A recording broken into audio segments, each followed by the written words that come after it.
നിങ്ങൾ ഈ കണ്ടുകൊണ്ടിരിക്കുന്ന ഈ ഒരു സ്റ്റൈൽ ഓഫ് ഡൈനിങ്ങിന് എന്തെങ്കിലും ഒരു പ്രത്യേകതയുള്ളതായി തോന്നുന്നുണ്ടോ? അങ്ങനെ തോന്നുന്നില്ലെങ്കിൽ ഇതിനൊരു പ്രത്യേകതയുണ്ട്. ഇവിടെ നമുക്ക് വേണ്ടത് നമ്മൾ തന്നെ കുക്ക് ചെയ്ത് കഴിക്കണം. അതിനെയാണ് സ്റ്റീം ബോട്ട് ഡിന്നർ എന്ന് പറയുന്നത്. സംഭവം ഞാൻ വിശദീകരിച്ച് പറഞ്ഞുതരാം. അപ്പോൾ വീഡിയോ സ്കിപ്പ് ചെയ്യാതെ ഫുള്ളായിട്ട് കാണുക. ചാനൽ ഇതിനു മുന്നേ സബ്സ്ക്രൈബ് ചെയ്തിട്ടില്ല എങ്കിൽ ദയവായിട്ട് സബ്സ്ക്രൈബും കൂടെ ചെയ്ത് സപ്പോർട്ട് ചെയ്യുക.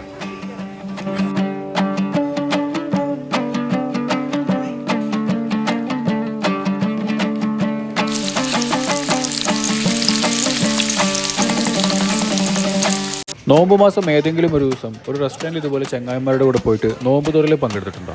അത് ചെയ്യാത്ത മലയാളികൾ വളരെ കുറവായിരിക്കും. അക്കൂട്ടത്തിൽ നോമ്പെടുത്തവരും നോമ്പെടുക്കാത്തവരും ഉണ്ടാവും. അതുപോലൊരു ഒത്തുകൂടലായിരുന്നു കഴിഞ്ഞ ദിവസം. ഞങ്ങൾ ഈ ഒരുമിച്ച് ജോലി ചെയ്യുന്നവരെല്ലാവരും കൂടെ ചെറിയൊരു പിരിവൊക്കെ ഇട്ട് അടുത്തുള്ള ഒരു റെസ്റ്റോറൻറ്റിൽ ഒരു നോമ്പ് തുറ പരിപാടി ഞങ്ങൾ ചെയ്തത്.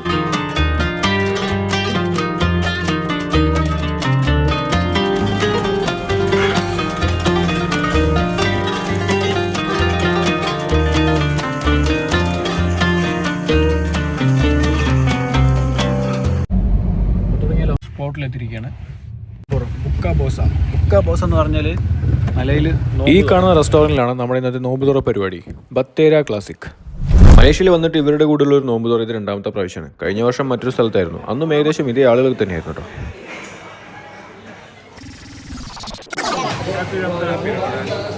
അപ്പോൾ ഇനി നമുക്ക് സ്റ്റീം ബോട്ട് എന്ന് പറഞ്ഞാൽ എന്താണെന്ന് നോക്കാം. എന്താണ് അതിൻ്റെ പ്രത്യേകത? ഒരു റെസ്റ്റോറൻറ്റിൽ വന്നിട്ട് നമ്മളെങ്ങനെ സ്വന്തമായിട്ട് കുക്ക് ചെയ്ത് കഴിക്കുക? ഇതുപോലുള്ള സംശയങ്ങൾ ആദ്യത്തെ പ്രാവശ്യം പോയപ്പോൾ എനിക്കുണ്ടായിരുന്നു. ഇതിൻ്റെ ഒരു രീതി എങ്ങനെയാണെന്ന് ഞാനിപ്പോൾ പറഞ്ഞുതരാം. നിങ്ങൾ ഈ ഐസ് ബോക്സ് കണ്ടില്ലേ? മീറ്റോ സീ ഫുഡോ എന്തോ ആവട്ടെ, എല്ലാത്തിൻ്റെയും പച്ചിറച്ചി തിൻ സ്ലൈസസ് ആയിട്ട് കട്ട് ചെയ്ത് അതിനകത്ത് വേർതിരിച്ച് വെച്ചിരിക്കുക. അവിടെ ചിക്കനും മട്ടനും ബീഫും കൂടാതെ ഇനി സീ ഫുഡ് ഐറ്റംസ് എടുത്തു കഴിഞ്ഞാൽ പ്രോൺസ്, ഫിഷ്, സ്ക്വിഡ് എന്നിവ എല്ലാ സാധനങ്ങളും അവിടെ ഉണ്ടാവും. അപ്പോൾ ഇതൊക്കെ ഒരു പ്ലേറ്റിലേക്ക് എടുത്തിട്ട് നമ്മൾ നമ്മുടെ സീറ്റിലോട്ട് പോയി കഴിഞ്ഞാൽ അവിടെ ഒരു 3 പേർക്കോ 4 പേർക്കോ ഒരു സ്റ്റൗ എന്ന കണക്കിൽ ടേബിളിൽ മുഴുവനായിട്ട് ഒരു 8-10 സ്റ്റൗ അങ്ങോട്ട് നിരത്തി വെച്ചിട്ടുണ്ട്. അപ്പോൾ ഇതാണ് നമ്മുടെ സീറ്റിന് മുന്നിലുള്ള സ്റ്റൗ. ഇതിൻ്റെ ഒരു കുക്കിംഗ് അറേഞ്ച്മെന്റ് എങ്ങനെയാണ് വരുന്നതെന്ന് വെച്ച് കഴിഞ്ഞാൽ ഈ കാണുന്ന ഈ സ്റ്റൗ ഉണ്ടല്ലോ, അതിന്റെ മുകളിലോട്ട് അലുമിനിയം ഫോയിലിൽ പൊതിഞ്ഞ ഒരു പാത്രവും അതിന്റെ ഒത്ത നടുക്കായിട്ട് ഒരു ബൗളും പ്ലേസ് ചെയ്തു. ഈ ബൗളിന് ചുറ്റുമുള്ള അലുമിനിയം ഫോയിലിന്റെ മുകളിലോട്ടാണ് നമ്മൾ ഈ എടുത്തുകൊണ്ട് വന്ന പച്ചിറച്ചി വെച്ച് കൊടുക്കുന്നത്. പെട്ടെന്ന് വേവാനാണോ അതോ ഒട്ടിപ്പിടിക്കാതിരിക്കാനാണോ എന്നറിയില്ല, ഈ ഇറച്ചിയുടെ മുകളിലോട്ടായിട്ട് നമ്മൾ നെയ്യ് തേച്ച് കൊടുക്കുന്നത്. ഈ ഇറച്ചികളുടെയൊക്കെ ഒരു മതസൗഹാർദ്ദതയാണ് നമുക്കിവിടെ കാണാൻ പറ്റുന്നത്. ഈ ചിക്കനും മട്ടനും മീനും ബീഫും ഒക്കെ ഒറ്റ തട്ടിൽ തന്നെ ഇരുന്ന് ഒരുമിച്ച് വെന്ത് കഴിയുമ്പോൾ ഇതിൽ ഏതാന്ന് കണ്ടുപിടിക്കാനായിട്ട് കുറച്ച് ബുദ്ധിമുട്ട് തന്നെയാണ്.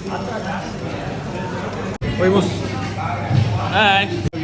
Okay lah. I want to say you should come here. Right. Yes. Like Ajal and Kavin. Yeah. That is coming. Yeah, sitting over there. They really enjoy it, I think. Yes. Iftar in Malaysia.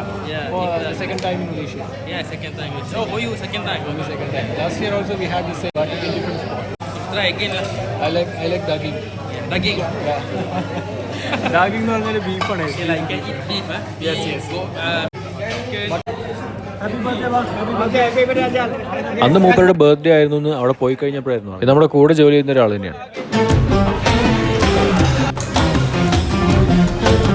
How's it? Nice, huh?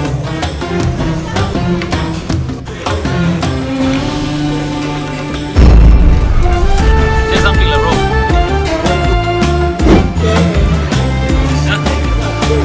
Once more.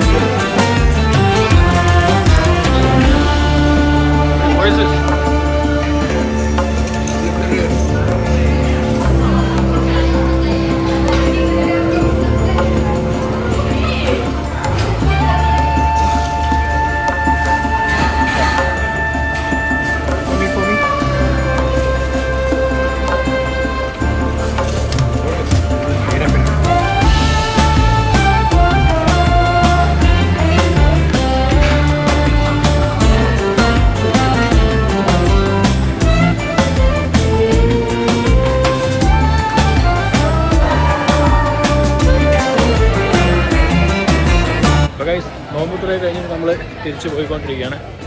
അടിപൊളി പരിപാടി തന്നെയായിരുന്നു. അപ്പോൾ എന്തായാലും ഈ വർഷത്തെ ഇഫ്താർ പൊളിച്ചു. ഇനി പുതിയൊരു വീഡിയോ ആയിട്ട് വരുന്നവരെ ഗുഡ് ബൈ.